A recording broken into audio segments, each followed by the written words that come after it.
오늘 신명기 6장 4절 5절을 중심으로 살아계시고 참된 하나님이라고 하는 제목으로 하나님 말씀 전하겠습니다. 우리는 올해 들어와서 웨스트민스터 신앙 고백서, 그러니까 우리 장로 교회의 표준 문서인 신앙 고백서를 공부하면서 나가고 있습니다. 목사도 또 장로님들도 또 선교사도 또 권사님들도 모든 직분자들은 직분을 받을 때에 오른손을 들고 하나님 앞에서 서약을 합니다. 그 서약의 내용이 우리가 지금 공부하고 있는 내용입니다. 우리는 신조와 또 웨스트민스터 신앙 고백서와 대소레리 문답이 성경의 교훈한 도리를 총괄한 것으로 알고 믿고 따르겠습니다. 그것이 우리의 신앙 고백입니다. 그래서 우리가 하나님 앞에서 성경적으로 바른 신앙생활을 하기 위해서는 성경에서 교훈한 도리가 무엇인지를 알아야죠. 알아야 아는 대로 우리가 살아갈 수 있을 것 아니겠습니까? 모르는 상태에서 신앙생활 한다고 하는 것처럼 어리석은 것이 없죠. 그런데 문제는 이런 신앙 고백서를 평생 신앙생활 하면서 한 번도 처음부터 끝까지 공부해 본 적도 없고 또 교회들이 가르치지도 않고 그러다 보니까 우리의 신앙들이 다 제각각입니다. 한마디로 말하면 장로교회다 그러면 어느 교회를 가든지 설교가 비슷해야 합니다. 신앙관도 비슷해야 합니다. 그런데 각자 다 달라요. 자기 속견에 오른 대로 신앙생활합니다. 한마디로 말하면 신앙에 대한 기준이 없습니다. 신앙에 대한 기준이 없다는 그 말은 다른 말로 하면 성경적인 기준이 없이 자기 마음대로 신앙생활하고 있다는 것입니다. 하나님에 대해서 아는 것도 성경에서 어떻게 하나님에 대해서 정의하고 있는지에 대해서 아는 것이 아니라 내가 그냥 하나님을 느껴버리는 것입니다. 내가 생각하는 하나님은 이런 하나님이라고 자기가 정의를 해버리는 것입니다. 그런데 그것을 성경은 뭐라고 말합니까? 우상숭배다 또는 미신이다. 그리고 하나님은 그런 예배를 받지 않으신다. 그리고 그것에 대해서 더 나아가서 하나님은 진노하신다 라고 하는 것을 우리에게 교훈해 줍니다. 우리가 출애굽기에서 알다시피 이스라엘 백성들이 출애굽해서 모세가 시내산에 율법을 받으러 올라갔을 때에 뭐 하고 있었어요? 밑에서 금송아지를 만들어 놓고 우상을 숭배하고 있었습니다. 그런데 이스라엘 백성들이 금송아지를 만들어 놓고 이것이 너희를 인도하신 여호와다 그렇게 얘기를 했습니다. 그러면 이스라엘 백성들이 금송아지가 하나님이라고 생각했을까요? 아닙니다. 그 사람들은 애굽의 신을 섬긴 것이 아니라 하나님을 섬겼습니다. 하나님을 예배한다고 했습니다. 그런데 그 하나님을 형상으로 만들어서 자기들 마음대로 자기들이 상상하고 고안해내서 하나님은 이런 분이다 그렇게 한 것입니다. 그런데 그것이 성경과는 맞지 않는 것이었기에 하나님은 진노하셨고 그들을 벌하신 것을 우리가 알지 않습니까? 그러므로 우리가 열심을 내는 것보다 더 중요한 것이 뭐냐?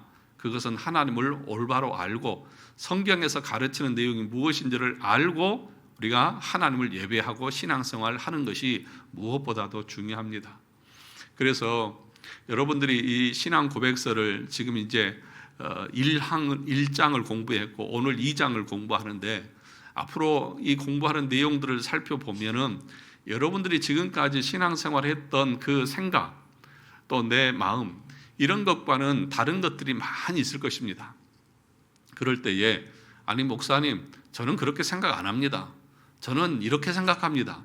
그런 말이 통하지 않습니다. 왜냐하면 이것은 제가 만들어서 설교하는 것이 아니라 이미 500년 600년 전에 성경의 교훈한 도리라고 모든 공회가 다 인정한 내용들이기 때문에 이것과 내가 생각하는 것이 다르다고 그러면 내가 바꾸고 내가 바로 잡아야 하는 것이지 이 신앙 고백서가 잘못된 것이 아니라는 것을 먼저 여러분들이 기억을 하셔야 합니다.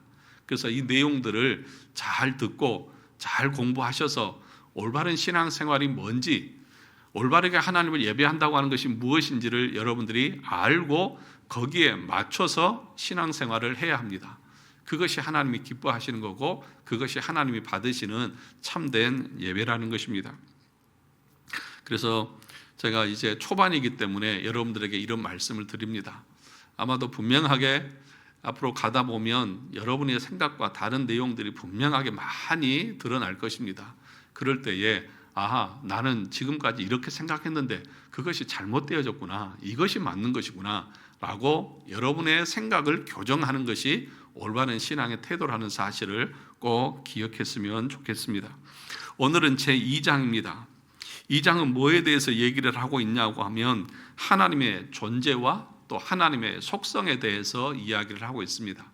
1장은 뭐에 대해서 얘기했습니까? 성경, 계시, 계시에 대해서 얘기했습니다. 일반 계시, 특별 계시, 그리고 그 성경의 그 66권에 관한 이야기, 그리고 성경 66권에서는 우리가 구원을 얻을 수 있는 그 길이 다 기록되어 있어서 배운 사람이나 못 배운 사람이나 성경을 읽고 말씀을 들여서 일반 통상적인 수단만 사용하면 다 구원의 길을 알 수 있다라고 하는 것들을 분명하게 우리에게 얘기했고, 성경만이 우리의 신앙과 생활의 유일한 법칙이라고 하는 것들을 분명하게 선언했습니다. 그러니까 우리의 신앙 생활에 있어서 가장 중요한 것은 성경인데 그 성경으로부터 지금 시작하고 있다는 것을 말하고 있는 것이죠. 그리고 나서 2장에서는 하나님의 존재와 속성에 대해서 얘기하고 3장부터 5장까지는 하나님의 사역과 활동에 대해서 얘기합니다. 그러니까 2장은 1항에서부터 3항까지 되어져 있는데 오늘 우리는 1항만 공부를 하게 될 것입니다. 그러니까 하나님이 어떤 분이냐, 그 존재와 속성에 대해서 우리가 알게 되고, 다음 주에는 이제 2항과 3항, 이 삼위일체 하나님이 어떻게 존재하시는지에 대한 내용들을 우리가 함께 살펴볼 것입니다. 그런데 우리가 이 하나님에 대해서 함께 살펴볼 때에 우리가 유념해야 될 것이 한 가지 있습니다.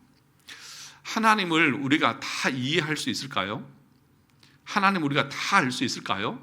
알 수가 없다는 것입니다. 그래서 칼빈과 헤르만 바빙키라고 하는 개혁신학자는 이렇게 말했습니다. 유한은 무한을 포괄할 수 없다.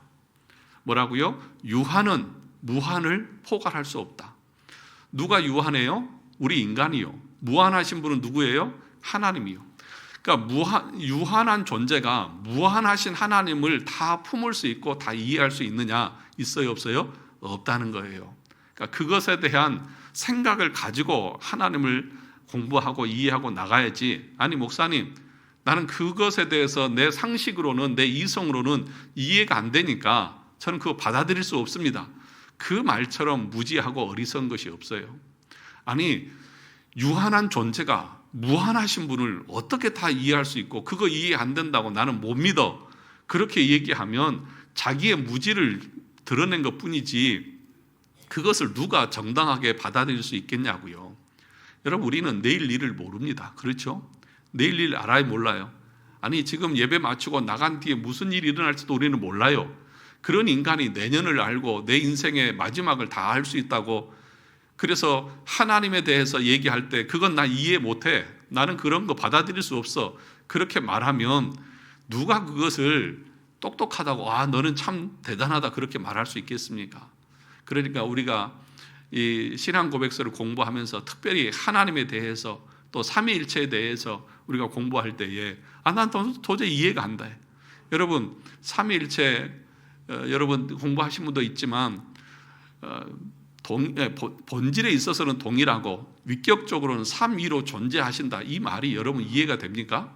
우리의 과학으로 이성으로 이해가 돼요?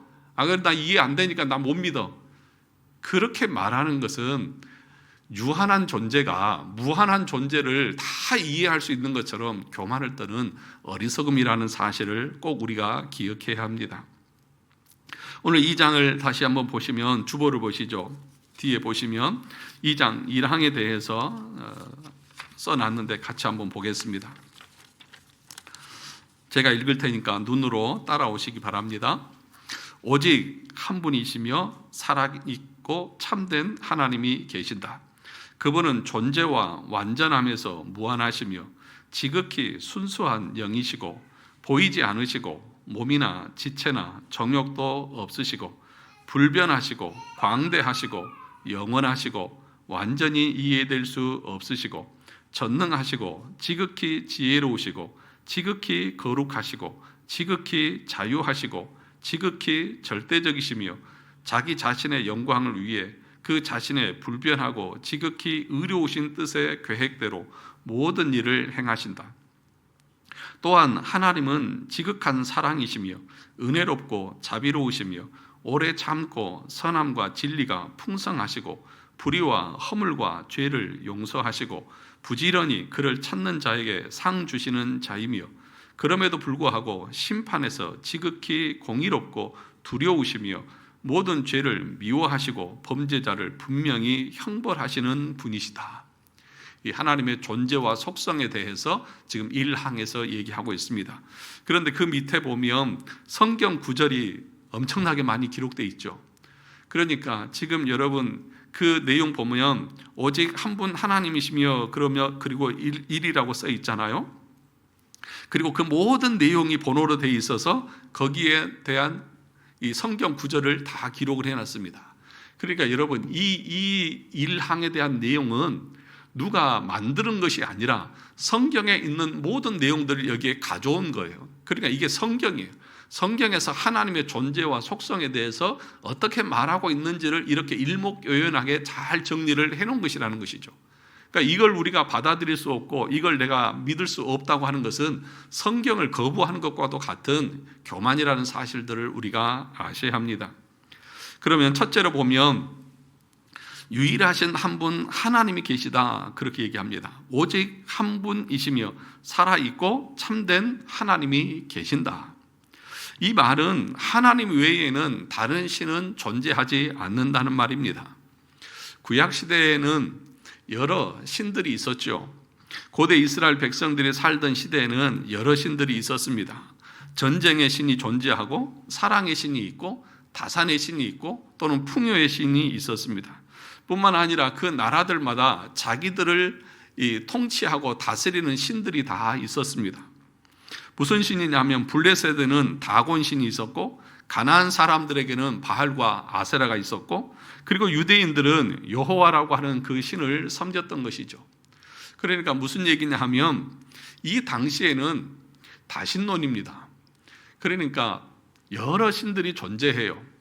각 나라마다 자기 나라를 다스리는 신이 존재한다고 생각합니다. 그래서 각 나라들이 전쟁할 때는 누가 전쟁한다고 말하냐면 신들의 전쟁이었습니다.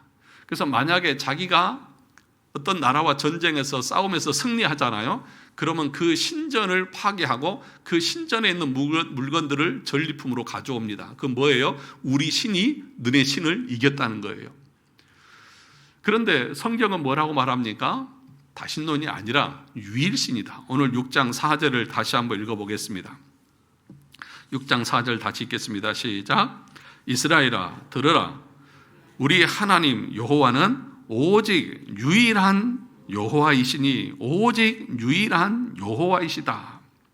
성경의 신과는 여러분 유일신을 말합니다. 오늘 신명기 4장 35절에도 말합니다. 이것을 내게 나타내면 여호와는 하나님이시요 그 외에는 다른 신이 없음을 내게 알게 하려 하심이라. 나 외에는 다른 신이 없다. 또 이사야 45장 5절에도 나는 여호와라 나 외에 다른 이가 없나니 나밖에 신이 없느니라. 그러니까 우리가 믿는 신과는 여기서 유일하다고 말할 때 이 유일을 이 단일신론으로 이해하면 안 됩니다. 단일신론이라는 것이 있고 유일신론이라는 것이 있습니다. 그러면 단일신론과 유일신론이 뭐가 다르냐? 단일신론이라고 하는 것은 여러 신들이 있다는 것을 부정하지 않습니다. 그런데 그 많은 신 중에서 나는 여호와를 섬길 거야 이렇게 말하는 것이 단일신론이고, 유일신론은 뭐냐? 이 세상의 신은 여호와 한 분밖에 없어. 다른 다곤 신이나 바알 신이나 아세라나 전쟁의 신, 사랑의 신, 무슨 여러 신들은 사람들이 만들어낸 허구고 우상일 뿐이지 그것들은 신이 아니다. 그것이 성경에서 우리에게 가르쳐주는 교훈인 것이죠. 그러니까 우리는 뭐예요? 유일신이에요? 단일신이에요? 유일신이에요. 그런데 단일신론자들도 있어요. 교회 다니면서. 교회에 와서는 하나님을 믿어요. 그런데 또 이사 갈 때는 이사의 신이 있어. 손 없는 나를 또 찾아야 돼. 또 자식들 결혼할 때는 또 사주팔자를 가서 따져야 돼. 이게 뭐 하는 사람이에요? 단일신론자들이에요. 하나님을 섬긴다. 나는 하나님만 섬긴다. 그러면서도 자기 삶에 있어서 다른 부분은 다른 신을 쫓고 다른 신을 의지하는 거예요. 우리의 삶의 모든 삶 속에서 신은 살아있고 참된 신은 몇 분이에요? 한 분, 유일신이에요. 유일하다. 그것을 우리가 믿는다고 하면 교회 와서만 하나님을 찾는 것이 아니라 우리 삶의 직장과 가정과 삶의 모든 부분에서 오직 내 삶을 주관하시는 분은 하나님 한 분밖에 없다고 하는 이 믿음을 가지고 살아야 한다는 것입니다. 두 번째로는 하나님은 살아계신 분이다 그렇게 말합니다. 아니 그러면 죽은 신도 있습니까? 이 살아계신 하나님이라고 하는 이 말의 의미는 뭐냐 하면 하나님은 우리 인간이 상상하고 만들어낸 고안된 그런 존재들이 아니라는 거예요. 비인격적인 그런 존재가 아니라는 거예요. 하나님이 살아계시다고 하는 이 말은 하나님은 인격적이신 분이고 그분이 우리 삶의 모든 것을 지금도 주관하고 통치하시는 하나님이라고 하는 것들을 말하는 것입니다. 생명의 주인이 하나님이시다. 그런데 이제 이런 것에 대해서도 이신론이라고 하는 그런 이단적인 그런 신관이 있습니다. 뭐냐 하면 이 온 우주 만물을 누가 창조하셨어요? 하나님이 창조하셨어요. 그거 믿어요. 그런데 창조하신 이후에 하나님이 뭐 하고 계시느냐? 저 멀리서 팔짱 끼고 그냥 바라만 보고 계시다는 거예요. 관여하지 않은 거예요. 그러니까 시계를 만든 시계공이 시계를 만들어서 태압을 감아놓으면 시계가 자동으로 그렇게 움직이는 것처럼 이 세상도 그렇다고 생각하는 거예요. 그런데 여러분, 우리가 뒤로 가보면 공부하겠지만 하나님의 섭리를 보면 하나님이 이 세상을 어떻게 하세요? 지금도 통치하시고 유지시키시고 협력하시고 보존해 나가신다고 하는 것들을 성경이 분명하게 가르치는 거예요. 그러니까 참새 한 마리가 떨어지는 것도 하나님의 뜻이 아니면 일어나요? 안 일어나요? 안 일어나요. 여러분의 안고 일어섬, 여러분의 생각하는 그 모든 것 하나님이 다 아셔요? 모르세요? 다 아셔요. 지금도 하나님은 살아계셔서 우리 삶을 주관하시고 이끌어 나가시는 참되신 하나님이라는 사실을 성경이 우리에게 가르치는 거예요. 그러니 여러분, 우리 삶에 우연은 없습니다. 나중에 가서 하겠지만 우연은 없어요. 하나님의 섭리가 있을 뿐입니다. 그럼 우리가 하나님의 섭리를 알아요? 몰라요? 몰라요. 하나님의 섭리는 나중에 압니다. 그러면 우리가 어떻게 우리의 신앙생활과 삶을 살아가야 되느냐? 성경을 부지런히 읽고 성경을 깊이 공부해서 하나님의 뜻이 무엇인지를 알고 거기에 맞춰서 내가 순종하고 나가는 것이 가장 복되고 아름다운 인생을 살아가는 길이라는 사실을 우리가 아셔야 합니다. 그래서 사도행전 17장 28절을 보면 이렇게 말합니다. 우리가 그를 힘입어 살며 기동하며 존재하느니라. 우리가 누구를 힘입어? 그를 힘입어. 그가 누구예요? 여호와 하나님을 힘입어서 살고 움직이고 존재한다. 이것이 뭐예요? 하나님이 우리 생명의 근원이 되시고 우리 삶의 모든 것의 원천이 되신다. 이것이 하나님이 살아있는 참되신 하나님이라고 하는 의미인 것이죠. 세 번째로 보면 하나님은 영원하신 하나님이다 그렇게 말합니다. 영원이라고 하는 말이 무슨 의미일까요? 우리는 영원 그러면 시간이 끝도 없이 흘러가는 것을 영원이라고 생각합니다. 그렇죠? 그런데 아닙니다. 영원이라고 하는 말의 뜻은 뭐냐 하면 시간 너머에 시간의 지배를 받지 않는 것을 영원한 것이다 그렇게 말합니다. 그러니까 시간의 지배를 받지 않는 시간, 말이 좀 이상하죠? 시간이라고 그러면 그 역사의 흐름을 말하는데 시간의 지배를 받지 않는 시간, 그것을 한마디로 말하면 영원하다 그렇게 말하는 거예요. 여러분, 시간을 누가 창조하셨어요? 하나님이요. 그러니까 하나님은 시간이 없을 때도 존재하셨던 분이에요. 그러니까 하나님은 영원하시다 그 말은 시간 속에 갇혀 계시는 하나님이 아니라는 것을 말합니다. 시간의 지배를 받지 않아요. 우리에게는 뭐가 있어요? 과거가 있고 현재가 있고 미래가 있잖아요. 실제로 말하면 현재는 없어요. 왜요? 시간이 멈춥니까? 안 멈춥니까? 멈추지 않잖아요. 멈춰야 현재죠. 계속 흘러가니까 우리는 과거와 미래만 있는 것이지 현재는 없어요. 그런데 하나님은 어떤 분이냐? 영원하신 분이기에 시간의 지배를 받지 않기에 하나님은 언제나 현재예요. 왜요? 시간이 안 흘리니까. 한마디로 말하면 하나님은 언제나 현재예요. 그래서 창조부터 마지막까지 하나님은 동시에 다 보고 계시는 거예요. 이게 하나님의 영원성이에요. 그러니 여러분, 그걸 이해할 수 있어요? 어떻게 그것이 존재하는지 이해할 수 있어요? 아니, 나는 그거 이해 못해. 그렇다고 하면 유한한 존재가 무한하신 그 하나님을 다 이해할 수 있을 것처럼 교만 떠는 것이 아니고 무엇이겠습니까? 저는 요즘에 이 과학이 발전하는 그 모습을 보면서 저는 도저히 이해가 안 가요. 로봇들이 막 자기 마음대로 막 이렇게 하고 하는 거 여러분 이해 가세요? 어떤 원리를 가지고 하는지 아시겠어요? 과학적으로 설명을 해줘도 모르겠더라고.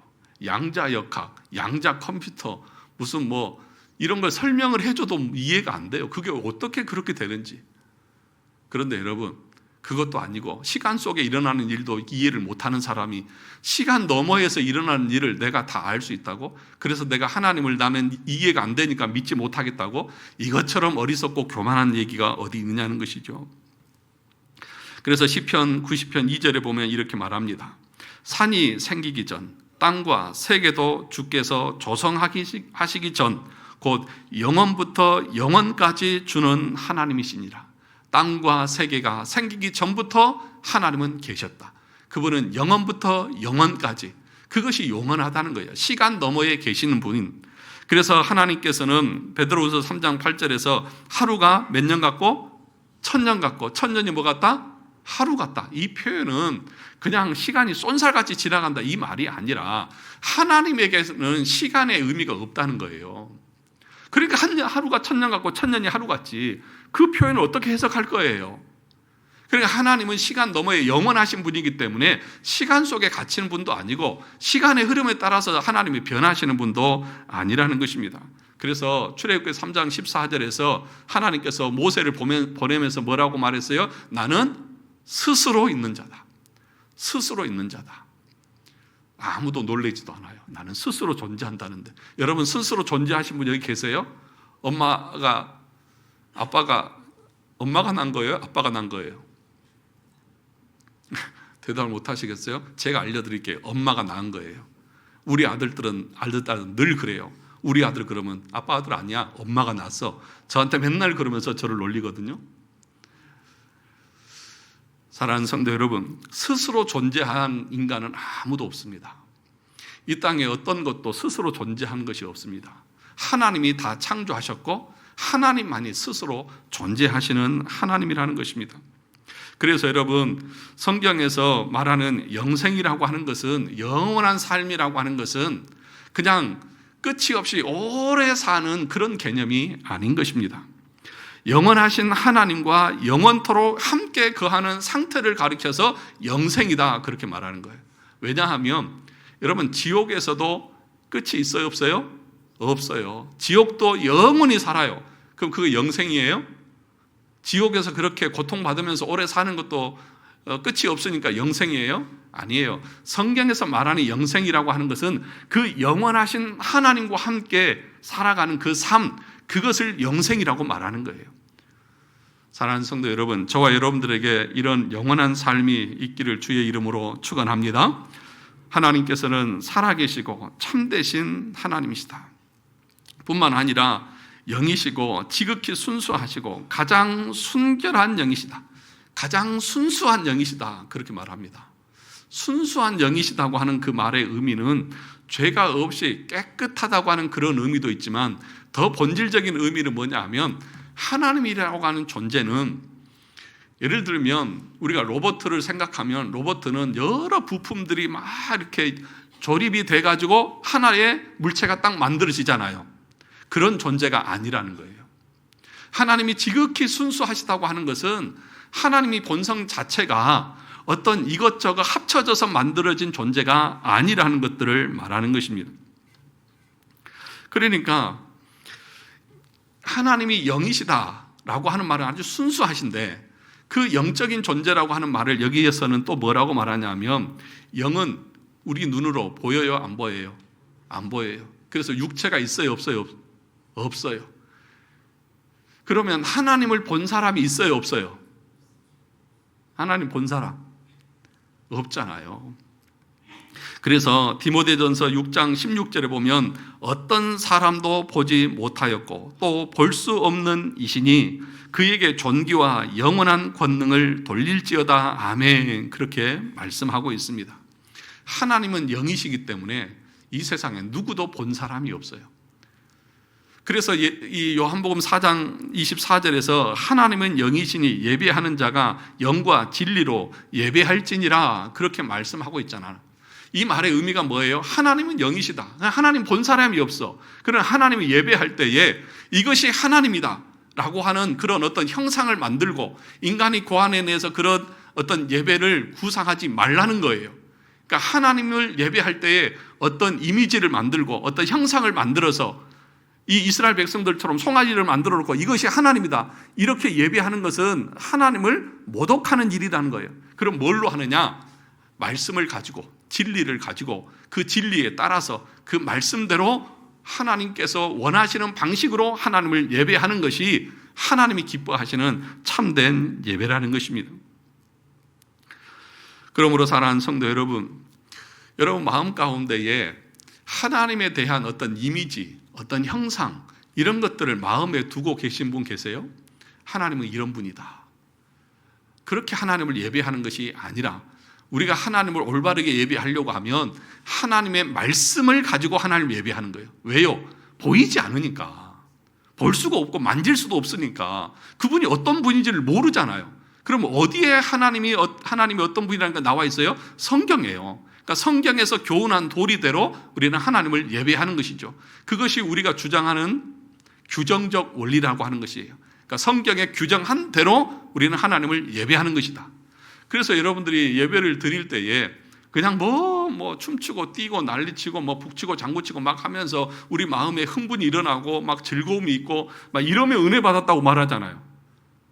이스라엘 백성들이 바알을 금송아지를 만들어 놓고 그렇게 뛰면서 놀았다니까요. 갈멜산에서 이 이단들이 그렇게 뛰놀면서 그렇게 춤추고 장구치면서 했다니까요. 그런데 우리는 그것이 우리 본성에 맞으니까 그것이 은혜가 된다고 해요. 그러니까 그것은 누구 중심이에요? 인간 중심이에요. 하나님이 어떻게 원하시는지는 관심 없어. 내가 좋으면 돼.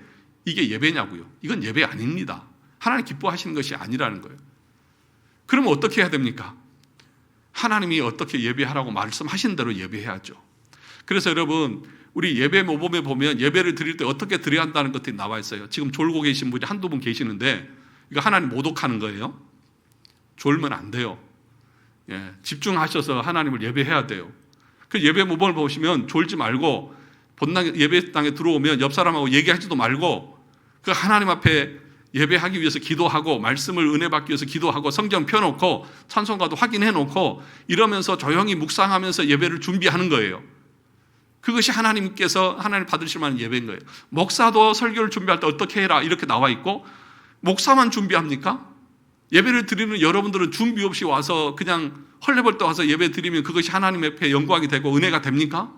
여러분도 일주일 동안 기도하면서 이번 주에 목사님이 어떤 말씀을 주실까 사모하고 또 은혜 베풀어 달라고 목사님을 위해서 기도하고 여러분도 은혜원 자신을 위해서 은혜 받기 위해서 기도하는 마음으로 그 사모하는 마음으로 나와서 예배를 드릴 때에 하나님이 기뻐하시는 것이지 아무 생각 없이 그냥 털레털레 와가지고 그냥 막 정신없이 그냥 그러고 있다가 졸고 가면 그거 하나님 기뻐하시는 예배냐고요. 아니라는 것을 여러분 꼭 기억하셔야 합니다. 그런데 하나님은 영이시고 보이지 않는다고 말하는데 성경에 보면 어떤 표현들이냐 하면 하나님이 보셨다. 그죠? 또는 하나님이 진노하셨다. 또는 하나님의 손이, 하나님의 입이 뭐 이런 표현들이 나오잖아. 그럼 하나님이 눈, 코, 입, 우리 인간들처럼 그런 것이 있다는 표현일까요? 있다는 것일까요? 그것은 우리 인간들이 이해하도록 표현하는 비유적인 표현인 것이지 하나님이 눈, 코, 입, 우리처럼 팔다리가 있다는 말이 아니에요. 야, 그런데 우리 이성으로는 이해가 안 돼. 아니, 팔다리도 없고 입도 없고 눈도 없고 없는데 귀도 없는데 그러면 어떻게 듣고 어떻게 말하고 어떻게 하시지? 그럼 그러지 않아요? 꼭 AI 같네요. 오늘날 AI. 영화에서 보면 AI가 그냥 막 이렇게 있어가지고 그냥 소리만 들리고 그러는 것처럼. 여러분 시편 139편 10절에 보면 거기서도 주의 손이 나를 인도하시며 주의 오른손이 나를 붙드시리이다. 주의 손이 나를 붙든대요. 근데 하나님은 영이신데? 손발이 있는 게 아닌데? 그러니까 이건 뭘 말하는 거예요? 하나님께서 우리를 도우신다고 하는 것을, 우리를 붙들어 주시고 우리에게 은혜를 베풀어 주신다고 하는 것을 이런 식으로 우리 인간이 이해할 수 있도록 표현하고 있는 것 뿐이라는 것입니다. 예수님이 부활하셔서 어디 계세요? 예수님이 부활하셔서 지금 어디 계세요? 하나님 보좌 우편. 하나님 보좌 우편에 계세요? 아니, 하나님은 온 우주에 충만하신 분인데 오른손이 어디 있고 왼편이 어디 있어요? 그러니까 우리는 문자적으로만 생각하니까 우리처럼 왼쪽이 있고 오른쪽이 있다고 생각하잖아요. 그런데 하나님이라고 하는 그 존재는 온 세계 가운데 충만하게 거하세요. 그럼 오른쪽이 어디 있고 왼쪽 어디서? 그 존재 자체가 충만인데. 그렇잖아요. 그러니까 하나님 보호자 우편에 계신다고 하는 이 말은 예수 그리스도에게 모든 정권을 다 위임했다고 하는 것을 그렇게 비유해서 설명하고 있는 거예요. 그래서 우리 주님이 마지막 때 재림하실 때는 뭘 가지고 와요? 심판의 모든 정권을 가지고 오셔서 이 땅을 심판하시는 거예요. 그게 지금 하나님 보호자 우편에 앉아 계시다고 하는 말의 의미라는 것입니다. 사랑하는 성도 여러분, 뿐만 아니라 하나님은 영이시라고 하는 그 말 속에는 하나님의 단순성이라고 하는 의미가 포함되어져 있습니다. 앞에서도 말했듯이 하나님은 영이시다 또는 하나님은 영원하시다, 그런 말들은 어떤 의미야? 하나님은 영이시다고 하는 그 말은 이 단일성, 단순성을 말하는 것인데 여러 가지가 복합적으로 이렇게 구성된 게 아니에요. 예를 들면 하나님이 지혜로우시고 거룩하시고 또 완전하시고 뭐 이런 것들이 막 모여져 가지고 하나님이다, 그런 의미가 아니라는 거예요. 그럼 무슨 얘기냐? 여러분, 우리가 하나님의 속성 중에서 제일 좋아하는 게 뭐예요? 하나님은 사랑이시다. 이거 제일 좋아하시잖아요. 저 그래서 저 강남에 큰 사랑의 교회도 있고 막 사랑이라고 하는 걸 되게 강조하잖아요. 그러면 하나님의 단순성이라고 하는 말은 하나님은 전체가 사랑이라는 말이에요. 그 말이 알겠죠? 하나님은 단순하다고 하는 전체가 하나님은 사랑이세요. 그러면 하나님의 공의는 어디 있어요? 그러면 하나님 사랑 플러스 공의 플러스 지혜 플러스 거룩 플러스 이렇게 뭉쳐져서 하나님이 됐다, 이런 말이에요? 아니에요. 하나님은 전체가 사랑이세요. 그리고 하나님은 전체가 공의세요. 그리고 하나님은 전체가 거룩이세요. 그리고 하나님은 전체가 지혜로우세요. 전체라는 거예요. 그러니까 여러분, 하나님의 속성을 말할 때에 어느 것 하나만 강조하고 하나만 주장하면 그것은 하나님을 왜곡되게 보는 거예요. 그러니까 교회에서도 뭐 할 때도 여러분들이 목사님 우리 다 사랑으로 넣고 갑시다. 그럼 공의는 어디 계시냐고, 하나님의 공의는 어디 계시냐고. 예? 그러니까 여러분, 이것을 균형 있게 할 줄 알아요. 그래서 하나님의 전체 속성을 묵상할 때에 하나님을 우리가 온전하게 알 수 있는 것이지, 사랑만 강조하면 하나님을 왜곡되게 우리가 보는 것이라는 거죠. 근데 이 하나님의 단순성을 우리가 몰라. 그러니까 자기가 좋아하는 대로, 하나님은 자비로우셔, 늘 자비만 묵상해. 그리고 하나님의 그 진노하심은 어디 있어요? 이 두 개가 있어야 되잖아요. 그게 경건이잖아요. 경건이라고 하는 말의 의미는 뭐냐 하면은요, 하나님을 두려워해요. 그런데 깡패를 두려워하는 것처럼 두려워하는 것이 아니라 그분을 사랑하면서 두려워하는 거예요. 그게 경건인 거예요. 그럼 여러분에게 경건은 뭐예요? 하나님을 그냥 손자들이 할아버지 상투 잡고 흔들듯이 막 이렇게 마음대로 막 해야 그게 사랑이에요? 아니에요. 존경하면서, 그러면서도 한편으로는 두려운 마음을 갖는 거예요. 이 두 가지 마음이 같이 있어야 되는 거예요. 근데 여러분들에게 하나님의 사랑만 있고 하나님의 공의와 진노, 그것은 어디 있습니까? 그래서 하나님을 두려워하는 마음이 있냐고요? 오늘날 보면 하나님을 두려워하는 마음이 없어요. 하나님 앞에 예배를 드린다고 하면서도 하나님을 두려워하는 마음이 없어요. 그냥 다 받아주시지, 다 이해해 주시지, 다 용서해 주시지, 다 사랑해 주시지, 그러면서 자기 하는 마음대로 해요. 아닙니다. 그거는 하나님을 잘못 알고 있는 거예요. 하나님은 지극히 자비하시지만 하나님은 지극히 공의로우신 분입니다. 이 두 가지를 여러분들 다 이해하셔야 돼요. 넷째로 보면 하나님은 무한하시고 완전하신 하나님이다, 그렇게 얘기합니다. 그러니까 하나님에 대해서 이해할 때에 신학자들은 이게 다 알 수가 없으니까 어떤 식으로 설명을 했냐면 비공유적 속성, 공유적 속성 이렇게 표현을 합니다. 그러니까 비공유적이라고 하는 것은 하나님만 가지고 계시는 속성, 공유적이라고 하는 것은 하나님도 가지고 계시고 우리도 가지고 있는 것들. 그러니까 예를 들면 거룩, 지혜, 사랑 뭐 이런 것들. 그러니까 여러분들에게도 좀 거룩한 것들 있잖아요. 또 지혜도 있잖아요. 또 사랑도 있잖아요. 그런데 그것은 하나님과 비교가 안 되는 정도의 그런 사랑인 것은 맞아요. 그런데 하나님을만 가지고 있는 것이 있어요. 하나님은 어떤 분이세요? 영이시죠. 또 무소부재하시죠. 광대하시죠. 아니 계신 곳이 없잖아요. 이런 것들은 하나님만 가지고 계신 것이잖아요. 그래서 신학자들은 하나님을 설명할 때에 두 가지 방식으로 설명합니다. 부정의 방식, 뭐뭐가 아니다. 그러니까 하나님은 사람이 아니다. 또 이런 방식 있잖아요. 하나님은 인간이 아니다고 하는 것. 하나님은 여기에서도 보면 뭐라고 말합니까? 하나님은 정욕이 없으시다. 또는 하나님은 변하지 않는다. 뭐뭐하지 않는다. 뭐뭐하지 않는다. 이런 부정적인 방식으로 하나님을 설명을 합니다. 탁월 방식이라고 하는 것은 뭐냐 하면 하나님은 가장 지혜로우시다. 가장 지극히, 여기서 보면 지극히 지혜로우시고 지극히 거룩하시고 라고 하는 그런 방법으로 설명을 하고 있다는 거예요. 그러니까 여러분, 예를 들면 인간은 유한하지만 하나님은 무한하시잖아요. 그런데 우리 인간은 감정에 휘둘려요, 안 휘둘려요? 감정에 휘둘리잖아요. 기분 나쁘면 막 화도 내고 막 배가 고프면 막 신경질도 부리고 밥 안 준다고 막 짜증도 부리고 그러잖아요. 그런데 하나님은 감정에 휘둘리세요, 안 휘둘리세요? 안 휘둘리세요. 하나님은 변함이 없으신 하나님이라는 것입니다. 그래서 야고보서 1장 17절에서도 하나님은 변함도 없으시고 회전하는 그림자도 없다. 그리고 그 하나님의 본성은 완전하시다. 그러니까 좋거나 나쁘게 변할 수도 없고 능력을 가질 수도 없고 좋은 하나님이 될 수도 없고 계획을 바꿀 수도 없는 하나님은 완전하신 하나님이라고 하는 것들을 말합니다. 성경에 그런데 이런 표현들이 있죠. 하나님이 사울을 왕으로 세운 것을 뭐 하셨어요? 후회하셨다. 예. 진짜 하나님은 후회하셨을까요? 아니에요. 그것은 하나님이 변했다는 거잖아요. 하나님이 처음에는 얘가 이럴 줄 몰랐어. 그런데 나중에 보니까 잘못 세웠네? 그렇게 하나님 후회하실 수 있을까요? 없어요. 그것은 단지 우리가 알아듣기 쉽도록 말하고 있는 것 뿐이라는 것입니다. 한마디로 말하면 하나님은 변하는 것이 없으시다라고 하는 것을 말하는 것입니다.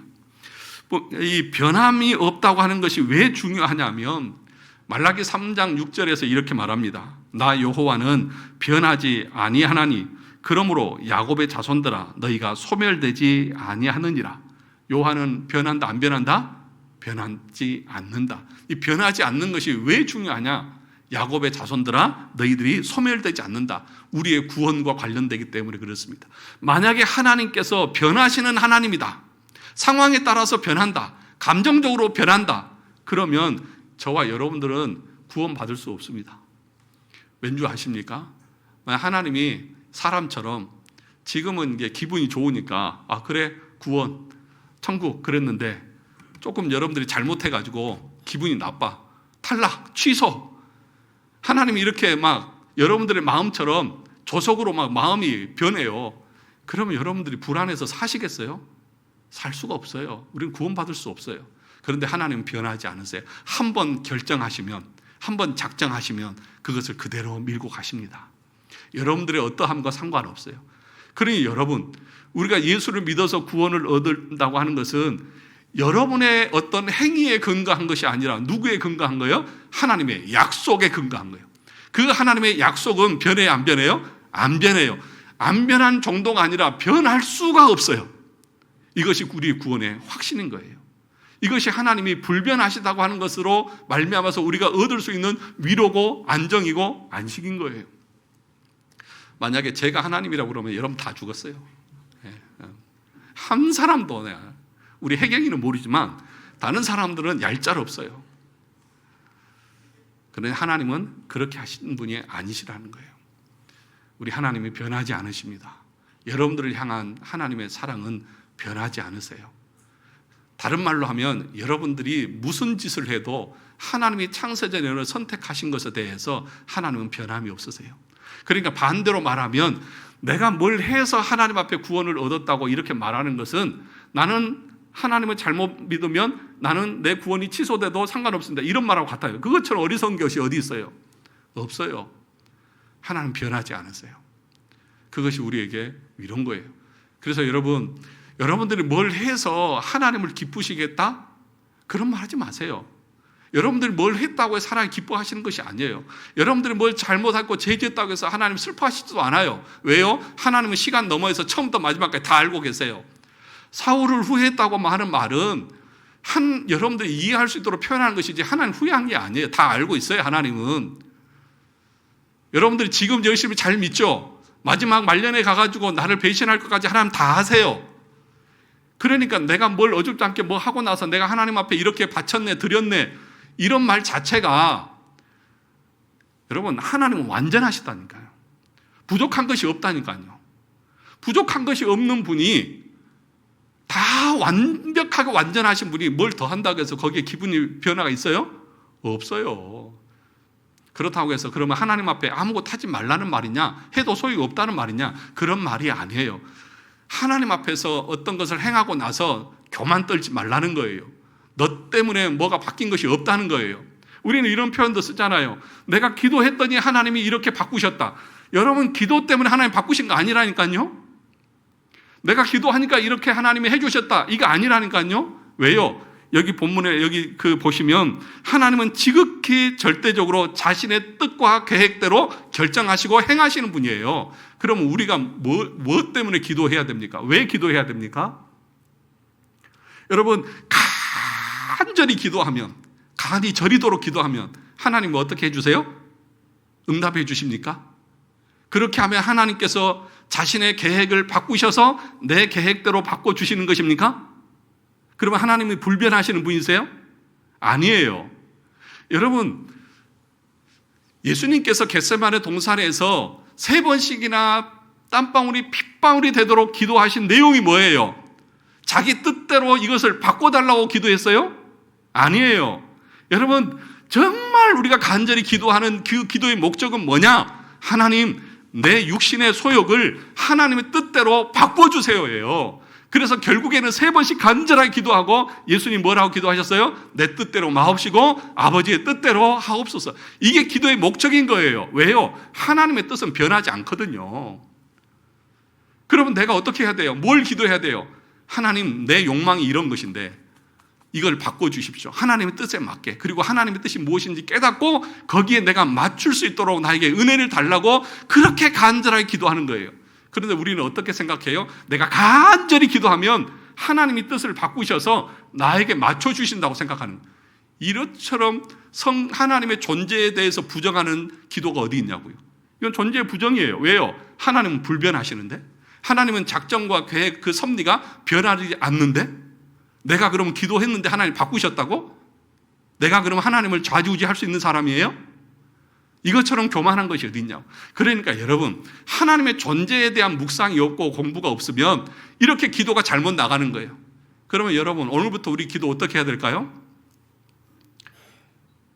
내가 소원하는 거 다 이루어달라고 기도하는 것이 아니라, 하나님, 하나님의 뜻이 무엇입니까? 그리고 나는 이렇게 하고 싶은데 진짜 이게 맞습니까? 그리고 성경에서 분명하게 이것이 하나님의 뜻이 아니라고 하는데도 내가 거기를 가려고 그러잖아요. 또 하라고 말하는데 순종 안 하려고 하잖아요. 그럴 때에 기도하는 거예요. 하나님, 내 육신은 오후 예배도 안 드리고 집에 가버리고 도망가려고 그러고 내 마음대로 하려고 그러는데, 하나님 이걸 꺾고 정말 말씀대로 순종할 수 있는 은혜를 주십시오. 이걸 꺾는 거예요. 내 그 의지를 꺾는 거예요. 뭘 통해서? 기도를 통해서. 그것이 하나님이 받으시는 참된 기도인 것이지. 여러분, 무엇을 먹을까? 무엇을 입을까? 무엇을 마실까? 염려하라고 했어요? 하지 말라고 했어요? 대답을 해보세요. 하지 말라고 했어요? 하라고 했어요? 하지 말라고. 왜요? 들의 백합화를 봐라. 하늘에 날아다니는 새들을 봐라. 그들은 뭘 하지도 않는데 어떻게 해요? 다 먹이시고 입히시지 않느냐. 그 누가 구하는 것이라고요? 이방인들이요. 하늘의 아버지는 너희가 무엇에 있어야 될까 알아요, 몰라요? 다 안다. 그래서 채워주신다. 그러면 우리가 기도할 것이 뭐예요? 아버지 다 채워주신다는데 내가 하나님의 뜻에 맞도록 순종하기 위해서 우리는 기도하는 거예요. 그것이 기도의 목적인 거예요. 그러니까 기도의 목적을 여러분 다시 분명하게 세우셔야 돼요. 그러면 내가 너희가 뭐가 있어야 되는지 다 알기 때문에 그들의 모든 것들을 하나님이 다 채워주신다고 분명하게 말씀하고 있지 않습니까? 사랑하는 성도 여러분, 마지막으로 하나만 더 하고 마치겠습니다. 이 탁월하심으로 하나님을 설명하는 것들, 하나님의 지혜로우심, 또 하나님의 거룩하심, 이런 것들은 우리도 거룩함이 있고 사랑이 있고 지혜가 있지만 하나님은 지극히 거룩하세요.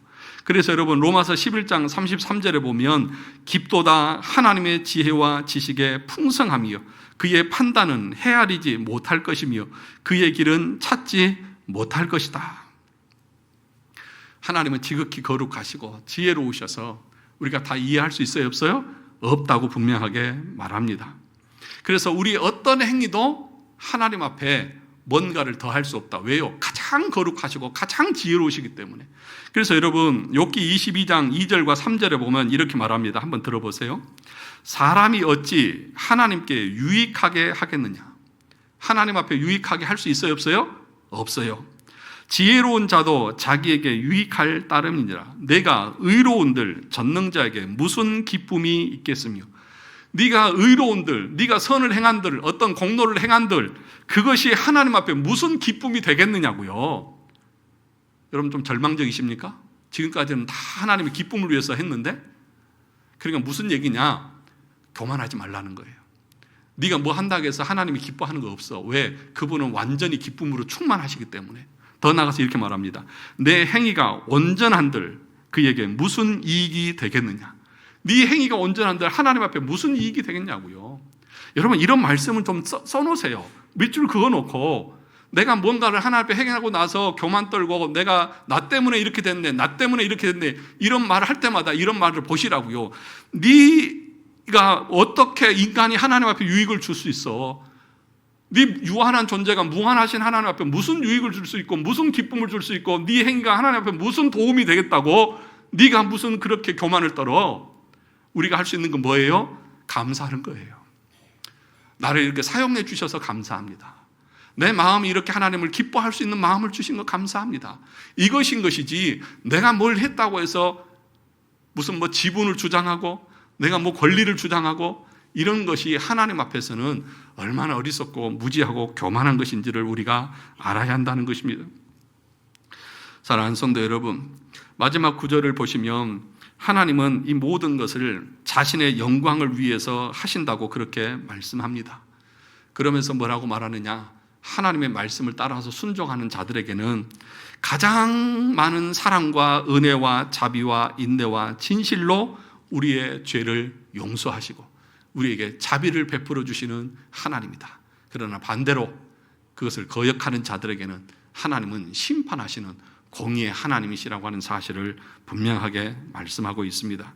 사랑하는 성도 여러분, 하나님의 속성에 대해서 계속해서 공부하면서 우리가 하나님을 어떻게 이해하고 어떻게 알아야 하나님을 올바로 섬길 수 있는지를 늘 묵상할 수 있는 우리 모든 성도들이 되시기를 주님의 이름으로 축원합니다.